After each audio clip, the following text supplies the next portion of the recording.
Bismillah ar-Rahman ar-Rahim. Assalamu alaikum rahmatullahi barakatuh. Welcome to another interesting episode of Dawah Ilallah, inshallah. And we are going to be looking today at a little bit more on how you can be effective in the work you are doing in calling people to submit to Allah and Allah alone. Going through the book written about how to do Dawah Ilallah, and we quoted, calling towards Allah also means calling towards Islam, and to convince people that they should lead their lives according to the teachings of Islam and to strive to establish that system in their lives. So what is the purpose of calling people to Islam? Is to establish Islam. And this is very, very important for us to understand. You know, to establish something means that it must become firm, not temporary. You know what a squatter camp is? Anyone knows what a squatter camp is, you know? Squatter camp? When somebody comes and squats on your land. It means they come there and they take over your land that doesn't belong to them. So if we look at the word squatter, a person who's a squatter or a squatter camp, some countries in the world, there's a vacant piece of land. Maybe it belongs to you. Maybe you own that land.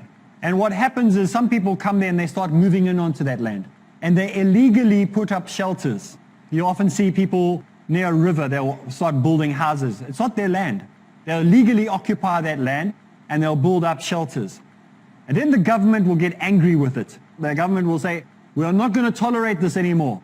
And so they send in the military or the police and they bash down all those houses and they chase everybody off that land. Or perhaps the person who owns that land, he comes and chases everybody out of there. But what happens?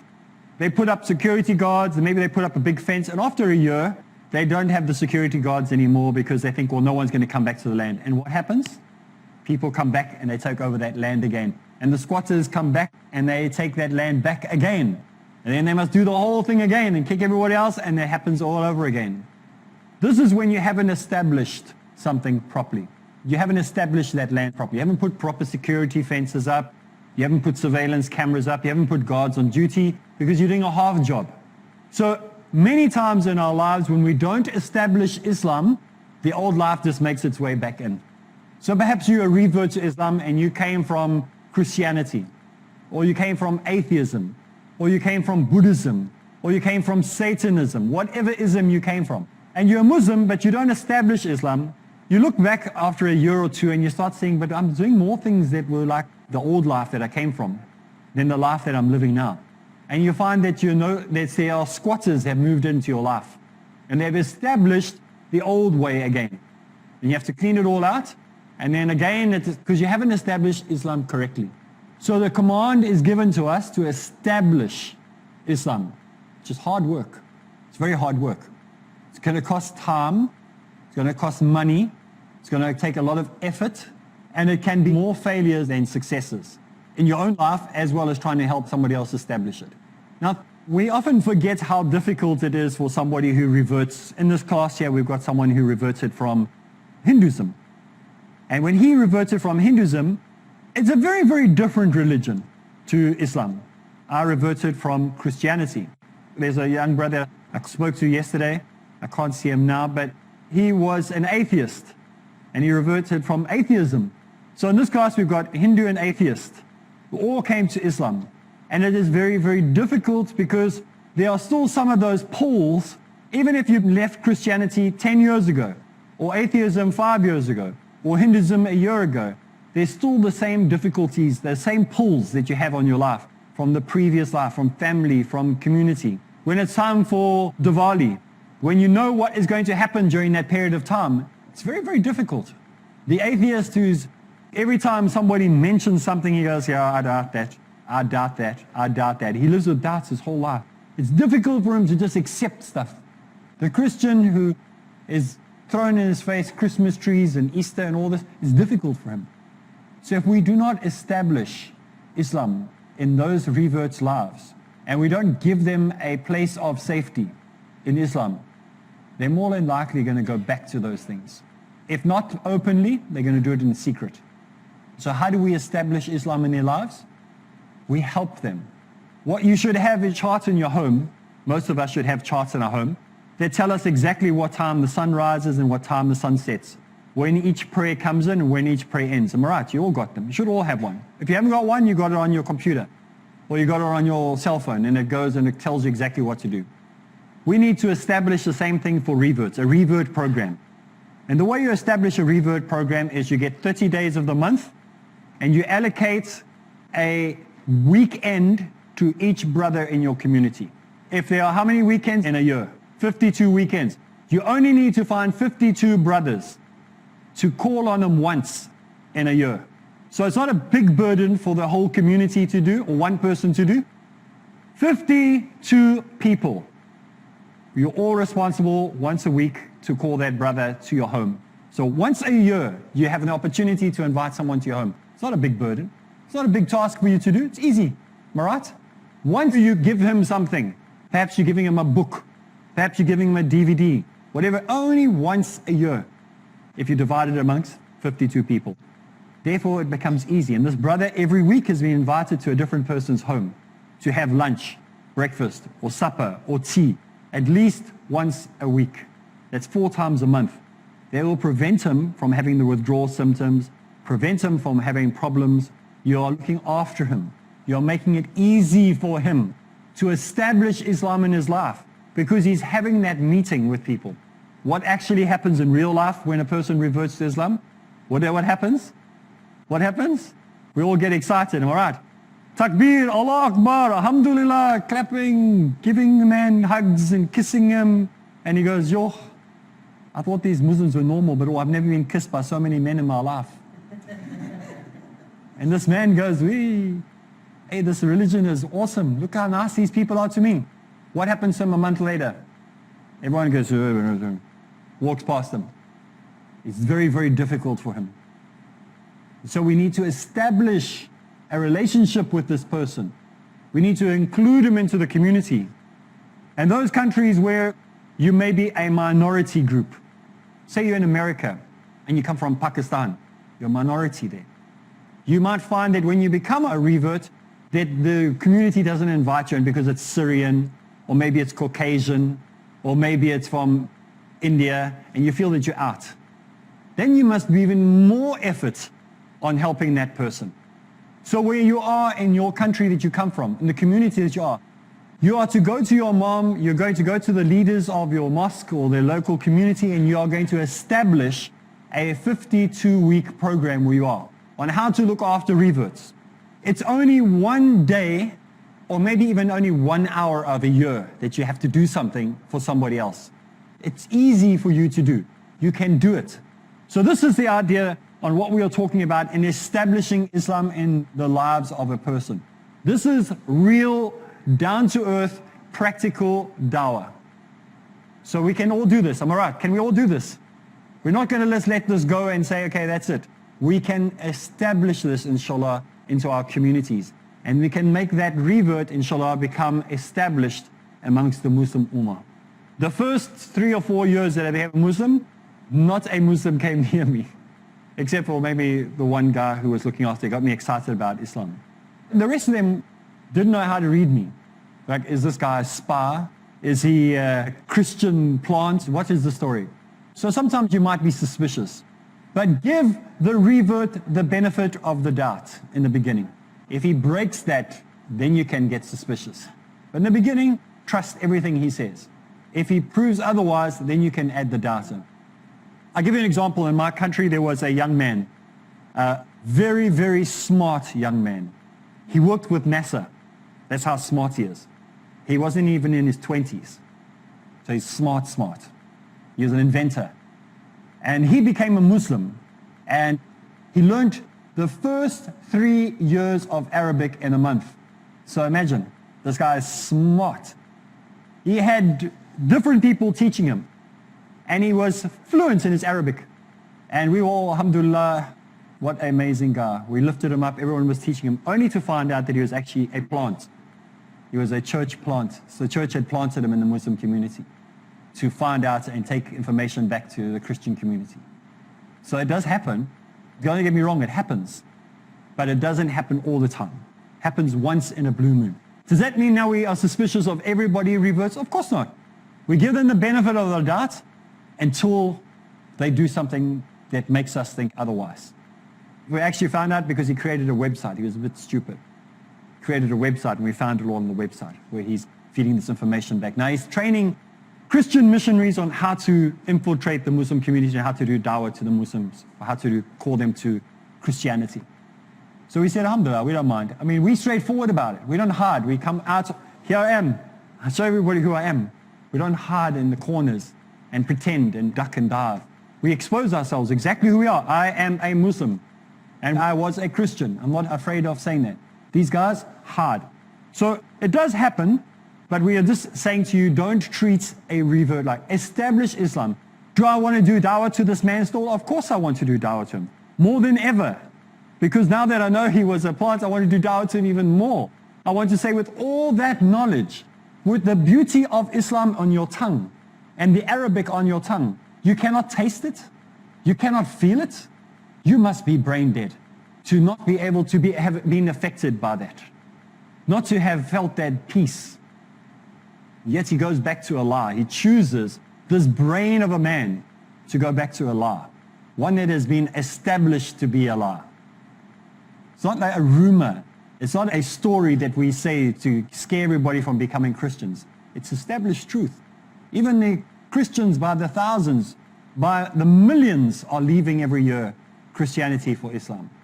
Great Christian scholars abandoning Christianity either to become atheists or leave the religion or whatever other religion it is. So it's established. It's time for us to take a break. When we get back from the break, we'll continue, inshallah.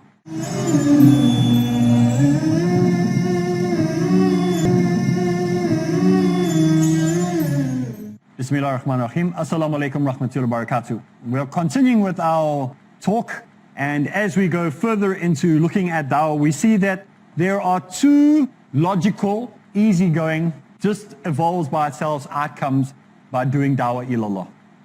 The first one is that we already know that it tells people who Allah is. The second is it brings people to understand who the final messenger is. As a byproduct of that, it brings people to understanding the Quran and reading the Quran and things like that. So the idea of what we are doing in calling people to Islam is to introduce them to Allah, introduce them to the Quran, introduce them to the final messenger. Now many people may not accept the final messenger. I remember when I reverted, and I'll be honest because people are watching at home, maybe they have the same feeling. It was very, very difficult for me to accept the Prophet Muhammad sallallahu alaihi wasallam. Very, very hard for me. Because I came from Christianity and I'd been lied to about so much. So I didn't trust anybody else. The Christians had destroyed my trust in any messenger. Because if they lied about Jesus and what he is supposed to have said, then how do I know they're not lying about the Prophet Muhammad sallallahu alaihi wasallam? That's how I felt. So even though I accepted Islam, I accepted La ilaha illallah long before I accepted Muhammadur Rasulullah. Even though I said it, it has to be established, remember? We have to establish these things in ourselves. So I was able to establish Tawheed before prophethood. Why did I not establish prophethood? Because I lost trust in what the previous... And you'll find this with Hinduism, you'll find this with Christianity, you'll find this all religion. It's not an easy sale to just accept the Prophet Muhammad ﷺ as a messenger. So this is where you have to do more work when it comes to this point. You've got to show the credibility of his character. You've got to mention things that are sometimes going to be difficult for people to understand. You've got to associate the time period that things happen with the people that you are talking to. For example, they'll say, well, why did he have so many wives? You have to now explain the period of that time. Didn't you know in your own religion, Christianity, Buddhism, Hinduism, that they were able to have many wives? Who established the idea, or who said that you can only have one wife? Was it the Bible? Was it the Old Testament? Was it the New Testament? Or was it the church later along the line? Things like that. You have to explain concepts to them. You have to have an understanding of where they're coming from. So the basic teaching that we understand of Islam is to show people the way to Allah. The second is to the Quran. And the third two is establishing their link to who the Prophet Muhammad ﷺ is.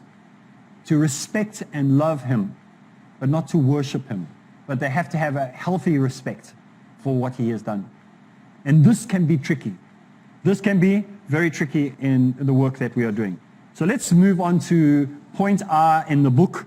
And the book that we are going through is called Ilallah, and we're moving on to the point where it speaks about the Prophet Muhammad ﷺ as a true prophet of Allah, and that his teachings are the same as those of the prophets before him. So our Sheikh will read from that point onwards. Let us first look into a question which is generally raised against his prophethood. The question is, how come instead of someone from sons of Israel, a person from sons of Ishmael or Ismail was sent as a prophet? Allah subhanahu wa ta'ala answers this question in the following manner. He sends down the angels with spirit of his command, to whom of his slaves he wills to warn mankind that none has a right to be worshipped but I, so fear me. Surah 16 verse 2. Another point to prove his prophethood is that when he started to call his people towards the unity of God, his life was like an open book to them. They used to call him Amin, trustworthy. He referred to his life as a point of argument to his opponents. So when we look at what has been written here, we see that many people say, well, why was this messenger sent? Why does he not belong to this lineage? Why does he not belong to that lineage? Many of the Jews, for example, will say that Jesus cannot be a prophet, may Allah be pleased with him, because he doesn't come from this lineage. They want a lineage. Their prophet was supposed to come through a certain lineage. And sometimes people put lineage as more important than whether the message should be listened to. So if you don't come through that family line, then we're not going to listen. And so this is what the Jews did with the Prophet Isa, peace be upon him. They said he's not a real prophet. Still to this day they say that, because they say he did not come through that line that he was supposed to come through. And the argument has been made by Christians that the Prophet Muhammad ﷺ is not the true messenger because he didn't come through the lineage that they expected. The same argument that they put on Islam is the same argument that the Jews make against them. Surely they should learn that Allah chooses whom he wills to send his messenger or the angel to whom he wills, with whomever he decides. The logical choice is seldom what we think it would be.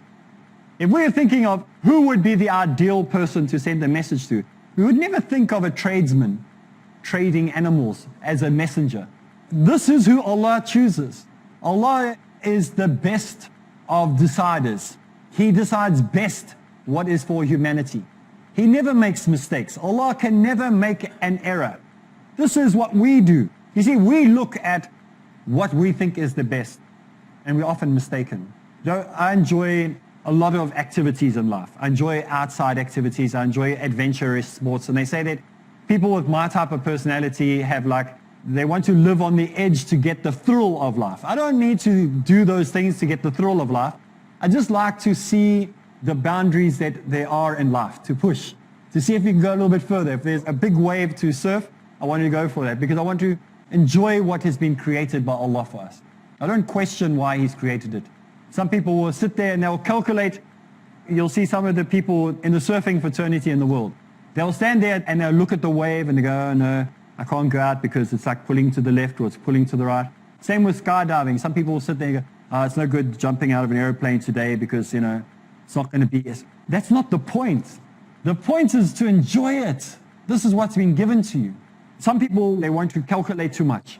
Some people like me just want to enjoy it. They're just doing it because they enjoy it. It's been given to us. So in the same way, when we understand that Allah chooses whom He wills, it's not always logical to us to understand. If we look at it from our own logical point of view, nothing would ever happen. If we, luckily, fortunately, Allah has control of this universe. Because if we did, there would be nothing left. We make very bad decisions in life. Allah is merciful. Think about how you would have dealt with it if you had control of this world. You would have destroyed it hundreds of thousands of years ago, or thousands of years ago. How impatient are we? How, some people look and they say Allah is, vengeful and evil and horrible. That's what people say, the accusations that they make. But put those same people in charge of a business, and if their workers had to behave the way humans behave towards Allah, how soon do you think they'd fire everybody? Very, very fast. Allah is merciful. Humans would make a mess of everything. But we see that Allah, He chooses whom He wants. He has chosen with wisdom that we do not understand. We would not use those people as candidates. I remember my father told me once, we were looking at some children playing, and he said to me, do you know that in his culture, where he came from, he said they would choose a leader and who would be a teacher and who would be a doctor and who would be an architect and who would be an artist and who would be a musician at this age. He was talking about 3-4-year-olds. And I said, how can you choose a 3 and a 4-year-old who's going to do what in life? He said, because you watch the children playing and they will show you who's got what ability. What makes one child, next time you go on the playground and you watch children playing, make sure you go do this at home. Go, okay, be careful. Someone might think that you're up to something strange. Go with your wife and watch the children playing. And when you watch children playing, observe how they interact with each other. There's always one leader. What makes him popular? He's not good looking yet. It's not like he's good looking. It's like when you get older, people follow someone maybe because they're good looking or well built or whatever. They're all the same round, podgy size. They're 3-4 years old. They all look the same. What makes one person a leader that they all follow? You watch the children. They all follow that leader. And he is a natural born leader. So we need to make him from that age already a leader. He's going to be a politician.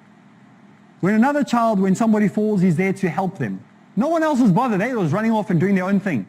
That one will be the doctor. You see how they used to do it in the old days, in the ancient customs, in the old traditions. That's how they used to establish their communities, by looking at early leadership. But now we use our logic today. And we get somebody and we say, my son, you're going to become an accountant. And the kid hates maths, but we force him into it. And that's why he's never really a good accountant. Or maybe we force someone to becoming a doctor, and that's not what they were supposed to do, and they never become a good doctor because we force them to do it. So we need to have a look at their natural abilities that Allah has given each and every one of us. It's different to what we would decide and we would choose. So when we see this ayah speaking about how Allah has chosen certain people, has chosen a certain group, a certain man to give a message, that this is not what we would choose. This is how Allah would choose. So we don't have to worry about tribalism and what would be natural. And the same argument happened after the Prophet Muhammad ﷺ, where people wanted to go according to the bloodline. Should we go according to popularity? And the same happens today. In Africa, we have a lot of tribalism. So it's supposed to be inherited through the bloodlines.